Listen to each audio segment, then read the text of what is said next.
bagaimana hukumnya seorang wanita yang tidak terima dengan kodratnya yang harus taat dengan suami dalam hal taat kepada Allah?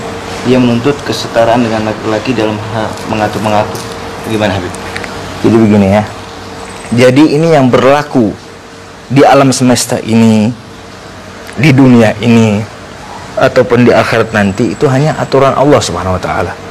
Jika Allah Subhanahu wa taala mengatakan A ataupun B, maka mau tidak mau semuanya akan mengikuti pilihan Allah tersebut. Tidak bisa kita mengangkangnya. Apalagi kita sampai nggak terima. Nah, itu harus dicek hatinya. Kenapa dia sampai mau tidak terima dengan aturan Allah Subhanahu wa taala? Pertama yang ada di dalam ayat Al-Qur'an, ar-rijal qawwamuna 'alan nisa. Terus juga di ayat yang lain, walil rijali 'alaihinna darajah bima faddalallahu 'alaihim. Jadi Allah sudah tentukan bahwasanya lelaki itu adalah pemimpin bagi wanita. Dan juga Allah Subhanahu wa taala menetapkan derajat lebih tinggi seorang lelaki daripada seseorang perempuan dengan ayat nas Al-Qur'an.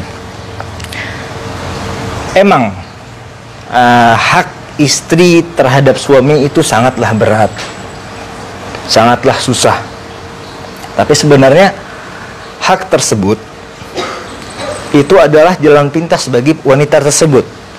Allah SWT cari jalan yang gampang. Allah SWT dia tidak perlu susah-susah jihad, dia tidak perlu susah-susah begini mengorbankan sesuatu.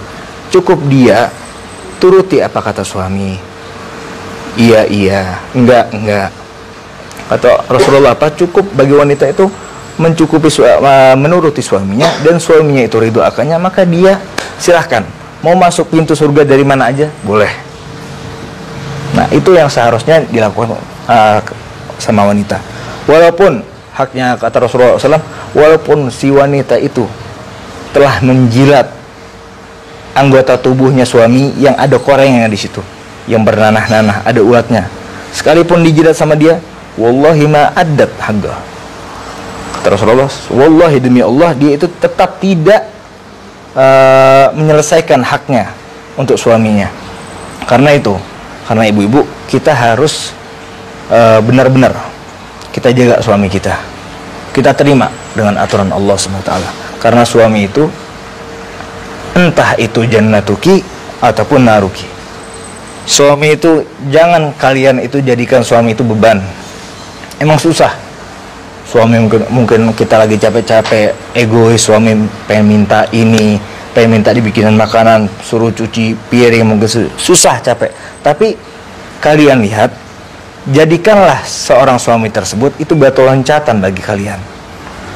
Yang dengan kalian dengan menaati suami, dengan menghormati suami, itu kalian bisa mendapatkan magom yang tinggi di sisi Allah Subhanahu wa taala. Bagaimana yang dilakukan oleh jaddati al-mukarramah Hubabah. Beliau 21 tahun menikah dengan Habib Hasan Baharun. Sama sekali beliau tidak membentak, sama sekali beliau tidak pernah melawan, sama sekali beliau tidak pernah menggerutu sekalipun.